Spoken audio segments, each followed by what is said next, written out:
बुलाया chemistry class 12 को पढ़ाने हिमांशु कुमार है। तो आज हम दोस्त फुल एचडी में आइसोमेरिज्म पढ़ेंगे। कहाँ पे? कोऑर्डिनेशन कंपाउंड पे। तो हम लोग दोस्त ऑर्गेनिक केमिस्ट्री पहले भी आइसोमेरिज्म पढ़ चुके हैं, जहाँ पर आइसो का मतलब सेम होता है, मेरिज्म का मतलब मॉलिक्यूलर फॉर्मूला। तो बोलो दो या दो से अधिक ऑर्गेनिक कंपाउंड जिसके पास मॉलिक्यूलर फॉर्मूला सेम हो और फिजिकल और केमिकल प्रॉपर्टीज डिफरेंट हो तो वह आपस में आइसोमर्स कहलाते हैं और होने वाली घटना को आइसोमेरिज्म कहते हैं। तो वही सेम टू सेम डेफिनेशन तो मेरा कोऑर्डिनेशन कंपाउंड में भी। कोऑर्डिनेशन कंपाउंड बोलता है कि जिसका केमिकल फॉर्मूला सेम हो और फिजिकल और केमिकल प्रॉपर्टीज डिफरेंट हो, वही मेरा आइसोमेरिज्म कोऑर्डिनेशन कंपाउंड कहलाता है। देखो दोस्त, अब मेरे पास है केमिकल फॉर्मूला। तो जिस तरह मेरे क्लास के दो कंपोनेंट है, मंगरा और मंगरी, उसी तरह केमिकल फॉर्मूला के दो कंपोनेंट है। एक हाथ में मॉलिक्यूलर फॉर्मूला, एक हाथ में एम्पिरिकल फॉर्मूला है। यहाँ पे देखो केमिकल फॉर्मूला दो प्रकार का है। एक हो गया मेरा केमिकल फॉर्मूला दो टाइप का होता है। एक आपका है मॉलिक्यूलर फॉर्मूला। देखो तो मोबाइल में बिजी हो गया, याद छोड़ो। पहले मेरा मॉलिक्यूलर फॉर्मूला, तो यहाँ पर लिख दिया मॉलिक्यूलर फॉर्मूला। दूसरा मेरा एम्पिरिकल फॉर्मूला, तो यहाँ पर लिख दिया एम्पिरिकल फॉर्मूला। अब देखो तो क्लास 11 में पढ़ा होगा molecular formula, empirical formula. Molecular formula एक ऐसा फॉर्मूला जो एक्चुअल नंबर ऑफ एटम्स को बताता हो, मतलब परमाणु की वास्तविक संख्या को बताता हो। और एम्पिरिकल फॉर्मूला बोलता है मेरा छोटा रूप, जो छोटा रूप होगा ना जिस फॉर्मूला का, वही मेरा एम्पिरिकल फॉर्मूला कहलाएगा। जैसे एग्जांपल के रूप में C6H12O6, जिसको प्यार से ग्लू बोलते हैं, मतलब ग्लूकोज बोलते हैं। ठीक है, यहाँ पर देखो ये मॉलिक्यूलर फॉर्मूला हो गया। कार्बन का एक्चुअल एटम कितना है? 6। हाइड्रोजन के एक्चुअल एटम 12, ऑक्सीजन के एक्चुअल एटम 6। ये हमारा मॉलिक्यूलर फॉर्मूला हो गया ग्लूकोज का। अब हम लोग ग्लूकोज का एम्पिरिकल फॉर्मूला लिख रहे हैं, जिसको EF बोलते हैं। तो 6 12 6 में कॉमन क्या निकला? 6। तो 6 कॉमन है, तो छूछे काट में 6 कम 6, 6 दूने 12, तो हाइड्रोजन हो गया 2, फिर 6 कम 1 6। तो ग्लूकोज का एम्पिरिकल फॉर्मूला क्या आपका? CH2O। नेक्स्ट एग्जांपल आपका C2H6, इसको क्या बोलते हैं? इथेन। क्या बोलते हैं दोस्त? इथेन। और इथेन का अगर एम्पिरिकल फॉर्मूला लगाएंगे, यहाँ पे 2 निकला, यहाँ पे 6, अगर एलसीएम निकालो 2 कम 2 2 3 6, 3 दूना 6, मतलब कॉमन मेरा क्या निकाले यहाँ पे? सॉरी, कॉमन मेरा 2 निकलेगा, तो 2 कम 2 2 3 6। यहाँ पर इथेन का एम्पिरिकल फॉर्मूला हो गया मेरा CH3, जिसको हम प्यार से क्या बोलते हैं? मिथाइल। तो फिलहाल हम तो कोऑर्डिनेशन कंपाउंड में। यहाँ पर देखो जिस तरह मेरे क्लास के दो कंपोनेंट थे, मंगरा और मंगरी, उसी तरह आइसोमेरिज्म के दो कंपोनेंट हैं। पहला है आपका स्ट्रक्चरल आइसोमेरिज्म, पहला है आपका स्ट्रक्चरल आइसोमेरिज्म, और दूसरा है आपका स्टेरियो आइसोमेरिज्म। दूसरा है आपका स्टेरियो आइसोमेरिज्म। ठीक है, अब देखो स्ट्रक्चरल आइसोमेरिज्म में आपका 4 प्रकार का। पहला प्रकार है आपका आयनोजेशन आइसोमेरिज्म, जो एग्जाम में बहुत बार आया हुआ है, आयनोजेशन आइसोमेरिज्म। दूसरा है आपका हाइड्रेट। हाइड्रेट नाम से ना देके कभी कभी एग्जाम में सॉल्वेट के नाम से देता है, तो हाइड्रेट का दूसरा नाम है आपका सॉल्वेट। यहाँ पर लिख दिया सॉल्वेट। आइसोमेरिज्म पढ़ रहे हैं तो यहाँ पर लिख दिया आइसोमेरिज्म। ओके, दूसरा हाइड्रेट या सॉल्वेट आइसोमेरिज्म। तीसरा है हमारा दोस्त कोऑर्डिनेशन आइसोमेरिज्म। तीसरा मेरा लिंकेज आइसोमेरिज्म। कौन सा आइसोमेरिज्म है?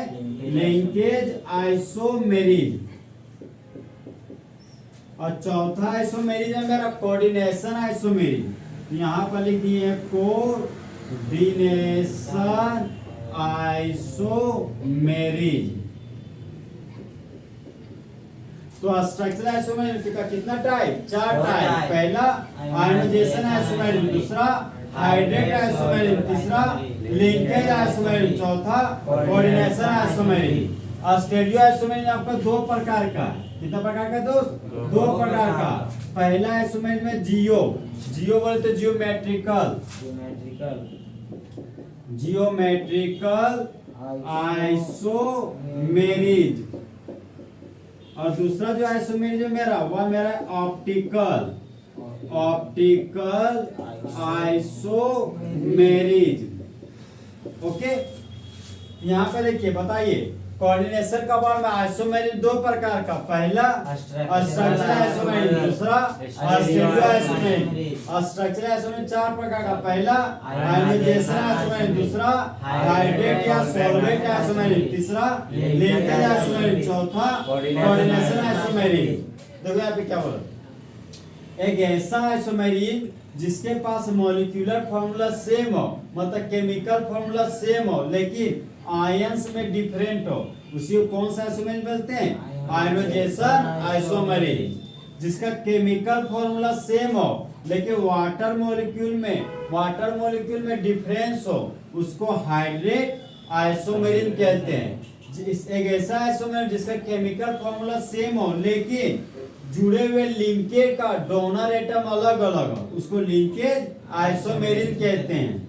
कोऑर्डिनेशन आइसोमेरिन एक ऐसा आइसोमेरिन जिसका केमिकल फॉर्मूला सेम हो लेकिन सेंट्रल मेटल से जुड़ा हुआ लिगेंड आपका अलग अलग हो, वो हमारा कोऑर्डिनेशन आइसोमेरिन कहलाता है। अब स्टीरियो आइसोमेरिन दो प्रकार का, एक पहला जियोमेट्रिकल आइसोमेरिन, दूसरा ऑप्टिकल आइसोमेरिन। जियोमेट्रिकल आइसोमेरिन दो प्रकार का, पहला है सिस आइसोमर, एक है आपका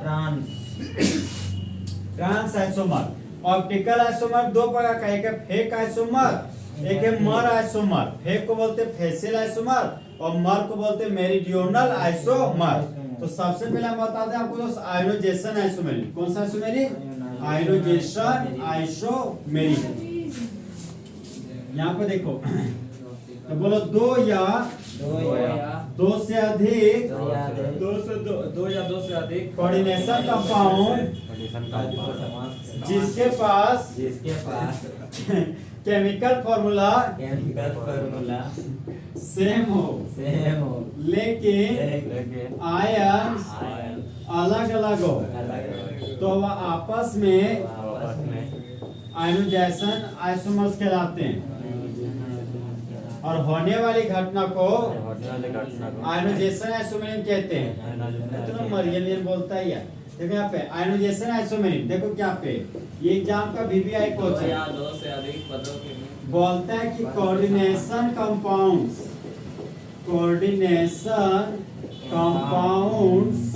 बोलते जाओ, coordination compound having the same chemical formula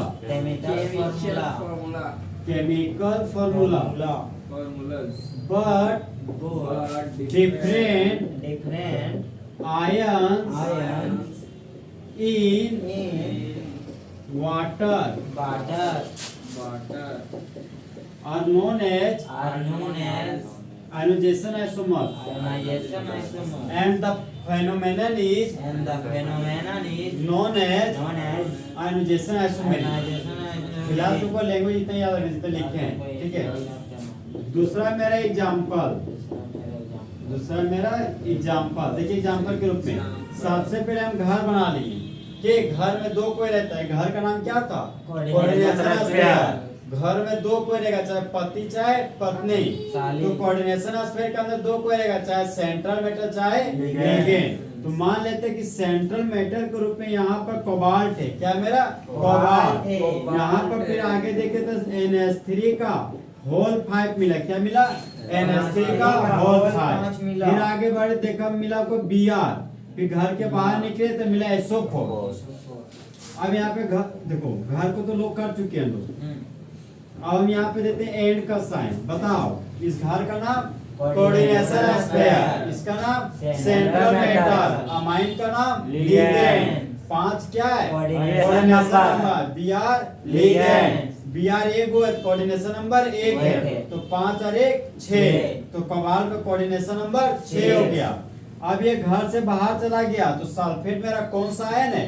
counter ion. कौन सा आयन है? Counter ion. अब देखो यहाँ पे दोस्त, अब हम लोग एंड में आ रहे हैं। घर था तो सबसे पहले यहाँ पे घर बना दिए, ठीक। सेंट्रल मेटल मेरा कोबाल्ट था तो सेंट्रल मेटल के रूप में कोबाल्ट लिख दिए। NH3 का होल 5 था तो यहाँ पर NH3 का होल 5 लिख दिए, ओके। अब ये SO4 बाहर था, ये SO4 अंदर आ गया तो SO4 को कर दिए घर के अंदर, और घर के अंदर अगर SO4 आया तो एक Br को तो भगाएगा, फिर 5 एक साथ लिगेंड हो जाएगा। फिर एक Br घर से चल गया बाहर, यहाँ पर घर से बाहर कर दिए, ठीक है। अब देखो मामला यहाँ पे, इसको पानी में घुलाने जा रहे हैं। इस कोऑर्डिनेशन स्फीयर को हम पानी में घुलाने जा रहे हैं। इस कोऑर्डिनेशन स्फीयर को हम लोग पानी में घुलाने जा रहे हैं। तो देखो मामला, घर था तो यहाँ पे घर लिख दिए, घर के अंदर कोबाल्ट था तो कोबाल्ट लिख दिए, NH3 का होल 5 था तो NH3 का होल 5 लिख दिए, Br है तो Br लिख दिए। अब देखो इस सल्फेट जो काउंटर आयन है, काउंटर आयन को जब पानी में डालते तो टूट के SO4 देता है। क्या देता है? SO4 तो यहाँ पर लिख दिए SO4 अब इस कॉम्प्लेक्स कंपाउंड को पानी में घुलाया जाता है। कोऑर्डिनेशन स्फीयर था तो कोऑर्डिनेशन स्फीयर लिख दिए। कोऑर्डिनेशन स्फीयर के अंदर सेंट्रल मेटल है, फिर मेरा लिगेंड है, लिगेंड मेरा NH3 का होल 5 है, फिर SO4 था तो यहाँ पर लिख दिए SO4, ओके। अब देखो ये काउंटर आयन को पानी में डाले तो टूट के दे दिया Br माइनस, क्या दिया? टूट के Br माइनस। यहाँ पे देखो एक cobalt NH3 5 NH3 5 Br 1 SO4 1 ठीक है। तो यहाँ पर दोनों का केमिकल फॉर्मूला क्या है? सेम। अब देखो आयंस डिफरेंट है, यहाँ 2 माइनस है, यहाँ पर 1 माइनस है। तो यही बोला यहाँ पे लैंग्वेज बोलता है कि वह कोऑर्डिनेशन कंपाउंड जिसके पास केमिकल फॉर्मूला सेम हो लेकिन अलग अलग हो आयंस का, जब उसको पानी में डिसॉल्व करते हैं तब। तो आयनाइजेशन आइसोमेर का लैंग्वेज बोलो। Coordination compound having the same chemical formula but different ions in water। Example बोलो, CO NH3 का whole 5 Br SO4 and CO NH3 का होल 5 SO4 Br। तो आयनाइजेशन आइसोमेर में केमिकल फॉर्मूला सेम भी डिफरेंट सेम। जब उसको पानी में डालते हैं तो आयन सेम रहता है कि आयंस डिफरेंट ऑपरेट होता है? आयंस डिफरेंट ऑपरेट होता है। इसका एग्जांपल बोलो, CO NH3 का होल 5 Br, घर के बाहर SO4 and CO NH3 का होल 5 SO4 Br। तो बताओ लैंग्वेज बोलो। Coordination compound having the same chemical formula but different ions in water is known as ionization isomer and the phenomenon is known as ionization isomerism। अब तो दोस्त ionization आइसोमेर तो मेरा खत्म हो गया। नेक्स्ट आइसोमेर कौन सा था आपका? हाइड्रेट या सॉल्वेट आइसोमेर। हाइड्रेट या सॉल्वेट आइसोमेरिक। यहाँ पर हम लेने जा रहे हैं हाइड्रेट या सॉल्वेट आइसोमेरिक। ये भी एग्जाम का और क्वेश्चन है, ये बहुत बार आया हुआ है। यहाँ पर हाइड्रेट आइसोमेरिक ले लिए, ओके। तो बोलो language, coordination compound coordination compounds having the same chemical formula but different numbers of water molecules as ligand। अब यहाँ पे क्वेश्चन बोला क्या सुन बोला, कोऑर्डिनेशन कंपाउंड जिसके पास केमिकल फॉर्मूला सेम हो लेकिन अलग अलग वाटर मॉलिक्यूल का संख्या, तो वही मेरा हाइड्रेट आइसोमर्स कहलाता है। और होने वाली घटना को हाइड्रेट आइसोमेरिक कहते हैं। ए तुम्हें मोबाइल ऑन करते हैं। पॉइंट नंबर 2 हमारे एग्जांपल में कर दिया मोबाइल। ठीक है। पॉइंट नंबर 2 की मेरा एग्जांपल देखो। अब एग्जांपल क्या है सो ये मेरा घर है, घर बनानी है। घर को कौन सा स्फीयर बोलते हैं? Coordination sphere. घर के अंदर कौन है? Central metal. तो यहाँ पे सेंट्रल मेटल लिख दिए। ओके। फिर यहाँ पे छुछे वाटर मिला। वाटर का 5 कंपोनेंट। कितना कंपोनेंट? वाटर का 5 कंपोनेंट। फिर यहाँ पे Cl मिला। क्या मिला? Cl। यहाँ पर लिखिए Cl। फिर देखो यहाँ पे दोस्त एंड का साइन दिए। कोऑर्डिनेशन स्फीयर था तो कोऑर्डिनेशन स्फीयर बना दिए। कोबाल्ट था तो यहाँ पर लिख दिए कोबाल्ट। वाटर 5 गो है ना, अभी वाटर 4 कर दिए। कितना कर दिए? वाटर 4। तो वाटर 4 हो गया मेरा। अब यहाँ पर Cl था तो यहाँ पर हम लिख दिए Cl। ठीक है। अब मान लो ये घर के बाहर में ये जो घर है उस घर के बाहर में Br को रखे। क्या रखे दोस्त? Br को। यहाँ पर अब एक Br सॉरी एक Br को हम लोग अंदर लाने जा रहे हैं। ठीक है। तो वाटर 4 हो गया। Cl था Cl लिख दिए। एक देखो फिर गंदा बात करता है। Br तो यहाँ पे Br लिख दिए। फिर यहाँ पे वाटर 5 था, एक वाटर कम किए तो एक वाटर बेटा कहाँ चली गया? बाहर। तो अब देखो यहाँ पे मामला 5 1 6 लिगेंड हो गया। यहाँ पे 4 5 तो 6 लिगेंड हो गया। यहाँ पे देखो कोबाल्ट एक था घर के अंदर, कोबाल्ट एक है। वाटर 5 था लेकिन घर के अंदर वाटर 4 है। Cl एक हुआ है तो यहाँ पे घर के अंदर Cl और Br आ गया। यहाँ पे देखो ना। तो यहाँ पे बाहर में Br था लेकिन बाहर में क्या आ गया? वाटर। तो दोनों का केमिकल फॉर्मूला सेम है लेकिन वाटर मॉलिक्यूल मेरा क्या है?